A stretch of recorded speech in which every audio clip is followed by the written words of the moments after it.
Hi guys! Welcome to my YouTube channel. At kung bago ka pa lang dito, don't forget to like, subscribe, and share this story sa mga mahilig makinig ng mga horror story. So bago natin simulan, kung may mga experiences kayo, horror experience, ganon, send nyo lang dyan sa group page natin. Or di kaya dyan sa comment section.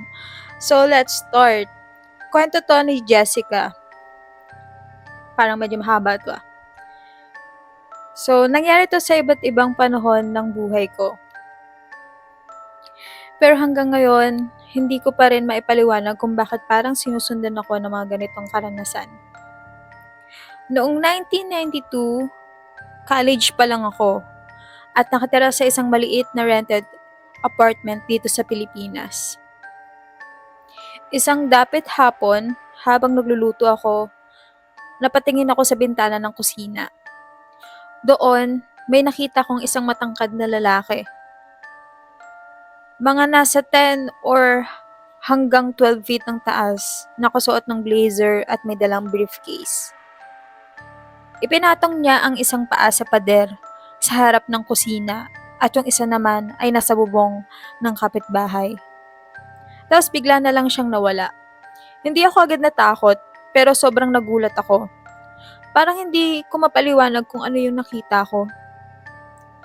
Pagkatapos kong kumain, ikinuwento ko sa landlord ko. Sabi niya parang normal lang. Oo, nakita mo na pala siya. Wala lang yon, yung matandang lalaki sa kabilang bahay yon. Nagpakamatay daw dahil sa problema sa pamilya. Kaya simula noon may mga nakakakita sa kanya. Pero wala naman siyang ginagawang masama kahit kanino. At doon ako kinilabutan. Sa loob ng 7 taon na tumira ako doon, hindi ko na ulit siya nakita. At akala ko doon na matatapos pero nagkamali ako. Paglipas ng ilang taon, lumipat ako sa isang 2 kwarto na apartment kasama ang 2 kong kaibigan. Maayos naman nung una, pero may mga kakaibang nangyayari. Umiikot yung electric fan kahit brown out, may tumutulong gripo sa umaga, at may isang pinto na ayaw magbukas kahit anong gawin. Yung kaibigan naming nakatira sa maliit na kwarto, unti-unting nagbabago. Lagi siyang may bangungot, hindi makatulog, at mas pinili na lang magkulong sa sarili niya. Nag-alala kami, kaya niyaya namin siyang sumama sa isang trip. Doon, parang bumalik siya sa dati, masigla at okay. Pero nung bumalik kami sa apartment, doon nagsimula ang pinakamasama. Bandang 10 p.m., nag-blackout ang buong building. Mabigat ang hangin sa loob, parang may kakaibang presensya. Nawawala yung susi ng kaibigan namin, kaya may bumaba para kumuha ng spare. Habang nasa kwarto kami, bigla naming narinig na bumubuhos ang tubig sa gripo sa dulo ng hallway.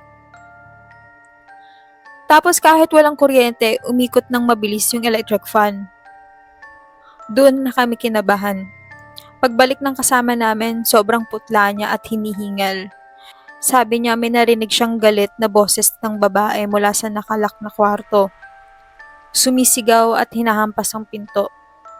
Nakita rin niya yung mga tubig at mga basang yapak na papasok sa loob. Nagsama-sama kaming 3 sa isang kwarto habang may kumakatok na sa pinto namin. Sobrang lamig ng hangin kahit tag-init, hindi kami nakatulog buong gabi. Pagsapit ng umaga, tahimik na ulit, pero andun pa rin yung mga basang yapak sa sahig. Nang magtanong kami sa mga kapitbahay, doon namin nalaman na may babaeng nagpakamatay sa kwarto na yon. Akala ko tapos na ulit, pero may isa pang nangyari. Noong nag-school trip kami, nailipat kami sa isang murang hotel. Pagpasok pa lang ramdam mo na agad, madilim, tahimik, at may kakaibang pakaramdam. Sa gabing yun, magkakasama kami sa isang kwarto. Ako, si Mika, si Carla at si Bea. Pinatay namin ang ilaw at nagsimula akong magkwento ng nakakatakot. Habang papunta na ako sa pinaka-climax, bigla kaming nakarinig ng malakas na pagsaboy ng tubig sa banyo. Ako at si Bea na lang, yung pilit na nagpapakatapang. Biglang sobrang lamig ng buong kwarto. Tipong nanginginig kami kahit magkakadikit na kami sa ilalim ng isang kumot. Pagkatapos nun, mula sa isang nakalak na pinto, katabi ng washroom, malinaw naming narinig. May kumatok. Paulit-ulit. Doon na talaga kami natakot. Tinawag namin si Alisa para umakyat. Pagdating niya, may sarili rin siyang creepy na experience. Akala niya nasa tamang floor na siya. Pero napunta siya sa isang kakaibang hallway bago niya na-realize na nasa parehong floor pa rin siya. Nung nakasama na namin siya, nilapit namin yung tenga namin sa nakalak na pinto. At malino naming narinig yung katok. Tinawag namin yung staff at binuksan yung pinto. Pagkabukas, wala palang laman yung kwarto. Isang bakanting balcony lang. Sabi ng staff parang wala lang. Baka daga lang daw yun. Pero sino bang daga ang kumakatok ng ganun? Sa huli, halo-halo yung nararamdaman namin. Takot at saya. Kahit nakakatakot, naging isa pa rin siya sa memorable na gabi ng buhay ko. At hanggang ngayon, hindi ko pa rin alam kung ano talaga yung mga nakita at narinig ko.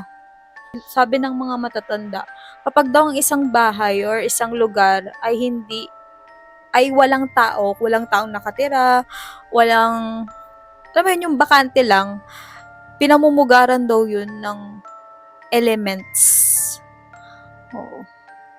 Tapos syempre, kung matagal na panahon na walang tao dun sa lugar na yun or sa bahay na yun, tapos biglang nagkaroon, possible daw na magalit daw yung elemento dun sa lugar na yun. Kasi syempre, inoccupied mo yun. Pero yun. Ako wala pa naman ako na-try na ganyan, apartment. Na-try lang namin yung sa nag-tour kami sa Baguio. Kusa lang, hindi kami naniniwala dun sa multo. Pero yung sinabi niyang pakiramdam na may something, nung nag-Baguio kami, ganun yung naramdaman ko. Oo, kasi siya hotel siya. Tapos, bago pa kami makarating sa room namin, mahaba yung hallway na lalakaran mo.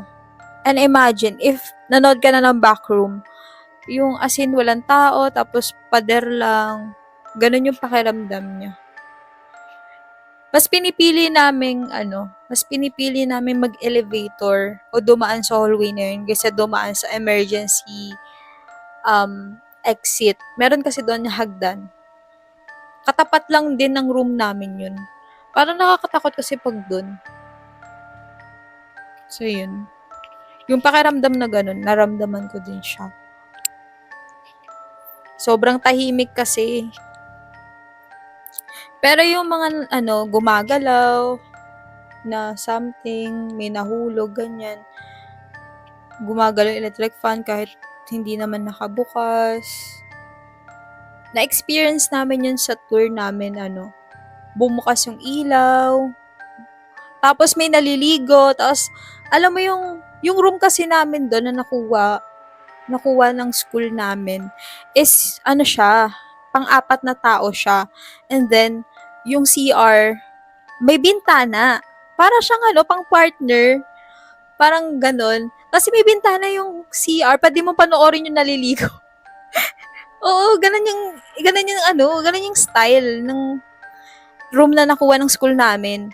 Pwede mong panoorin yung naliligo. Talagang as in umaangat yung kurtinang ganun. Tapos one time, naliligo yung friend namin. Ewan ko kung matutuwa ako kasi hindi ako yung time na yun, hindi ako yung naliligo. Siya unay naligo. Tapos nagulat kami kasi nga, nagkukwentuhan kami and then, biglang umangat ng kusa yung kurtina and then, ay nga, kita namin siya naliligo. Tapos hindi niya alam na nakikita na namin siya. Siyempre as a friend, tawa lang kami ng tawa habang naliligo siya. Kasi, libreng panood talaga yung yung style ng kwarto talaga. May kurtina, tapos may malaking bintana sa CR. So, ganun. Ang pangit. Hindi siya pang family or pang friends, ganun. Ganun siya. Tsaka, oo, for me, dun lang talaga papasok yung sa pang partners. Kasi sino bang, wala talagang sense. Bakit may bintana?